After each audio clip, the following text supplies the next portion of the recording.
information about the sites where people can get connected to Starlinks and the mobile recharging stations to recharge their phones, to get in touch with their relatives and close ones. More such places are popping up in Kherson.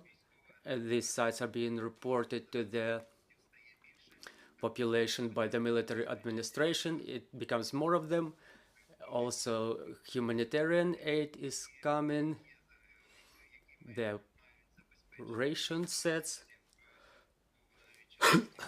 which, which may provide all the inhabitants of the Kherson region with food. There's still a lot of work to be done, however. The most important issues are demining operations in Kherson and the adjacent areas, and neutralization of the Russians who dressed themselves in civil. Yesterday, Security Service of Ukraine detained one of the servicemen of the Russian Federation dressed as civilian, and during the interrogation he recognized that he's a Russian serviceman, reported his unit and how he remained in the right bank of Dnieper.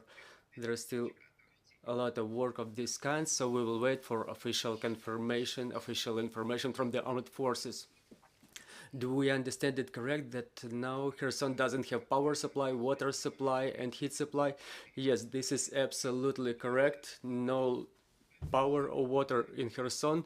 The works are in progress to re-establish the power supply. DTAC reported that within the week to come something will be re-established, but the works can go on for a month or even more because there's very severe damage inflicted. As to the re-establishment of the operation of the government administrations in Kherson and Kherson region, and what about the return of socially significant organizations such as post offices, banks? Do they re-establish their presence there? Yes, they resume their operations there. Ukrposhta will pay pensions to the pensioners. They are starting to do it. The Nova Poshta said they would reopen a department in Kherson. Also, the Kherson military administration is already in Kherson, just as the municipal administration, municipal military administration. That's why the government already reestablished its presence, providing the city's functioning. But we have treated with understanding because, as I mentioned, still a lot of work to be done there. We've seen already pictures in the open sources and in social media, pictures from the torture sites where our civilians were tortured. What is known about the crimes committed by the Russians there?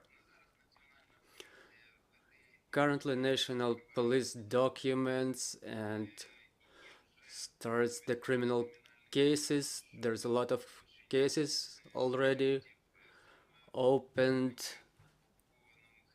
with regard to the crimes committed in the occupied Kherson and Kherson region. We will see all those cases shortly. Recently, there was a report that in one village, a married couple of farmers were killed in their house violently. And many cases in the right bank of Kherson region are being reported and documented. In all those criminal cases, we will see this number and the reasonability of these cases as well soon. What is the situation with shellings and bombardments in Kherson and Kherson region? We see that it's a quiet period lately there. General Staff issued this statement that the occupants shield Mykolaiv region from Kinburn's pit. And in Kherson region, we could only witness another power redistribution station detonated by the occupiers. There are no massive shellings currently on any towns or villages of Kherson region. As to the water supply, what with regard to Mykolaiv, we understand that this is the part where water supply was coming to Kherson, and how is the situation there as of now? And another question is about the water supply to Crimea. Is that situation under our control or not yet? We still cannot control the city of Tavrisk, and respectively the water supply to Crimea. There is no control of Tavrisk, which has the main infrastructure facility for Crimean Canal, where we can cut the water flowing to Crimean Canal. And another installation that was blown up by the occupiers is in Chaplinsky districts in the border with Crimea, and occupiers destroyed it completely.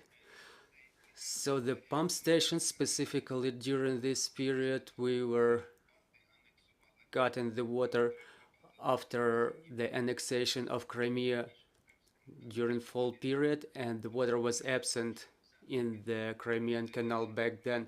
So as soon as we take control over the city of Tavrisk, which is located between Kakhovka and Novakakhovka, we will be able to talk about cutting water supply to Crimea. And as to Mykolaiv, how about Mykolaiv? As to Mykolaiv, there was information that the Mykolaiv Canal can be renewed. It will not take a lot of time.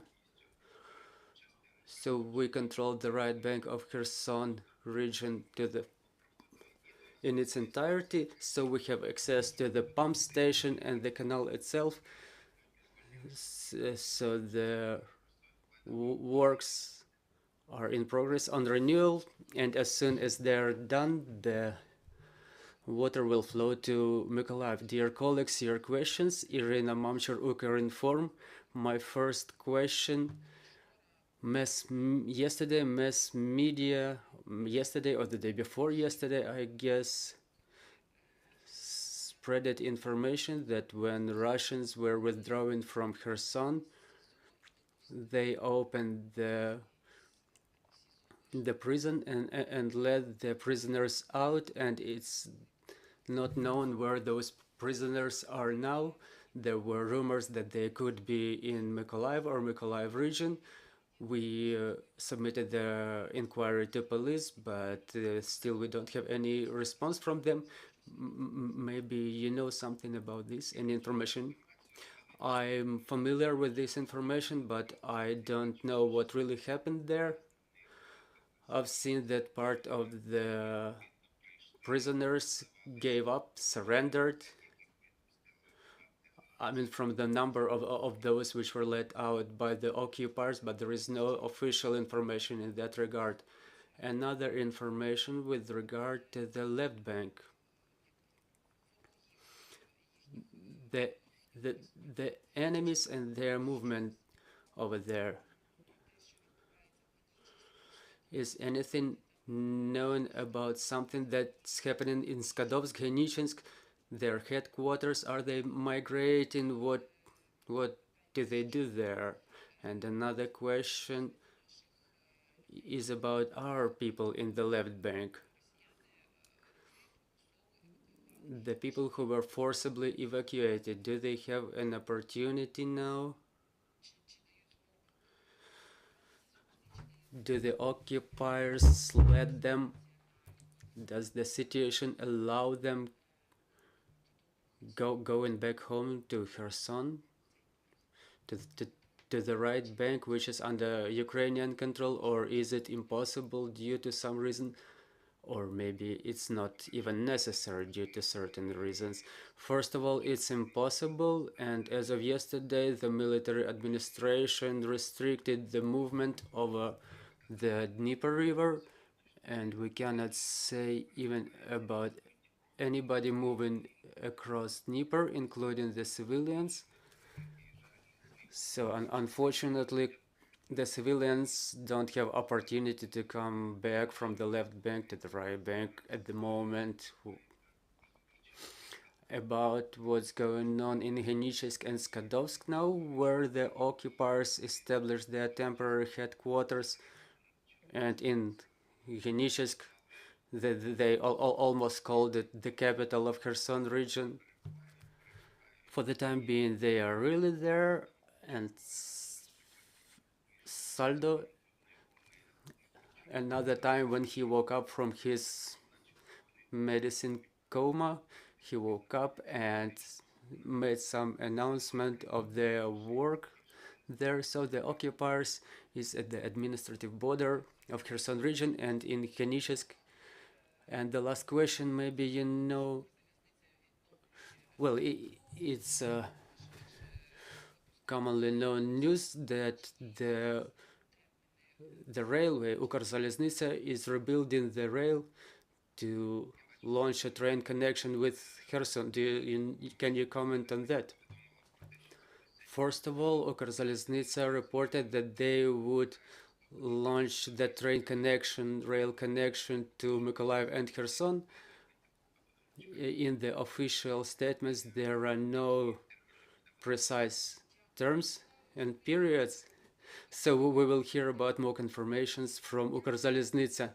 Thank you. There was already a train to Mykolaiv. Thank you, Mr. Serhii. Thank you for joining us here. I will remind you we had Serhii Khlan, Deputy of Kherson Regional Council. Our next briefing is at 1400, and we will talk about the situation in Zaporizhia. So bear with us. Glory to Ukraine.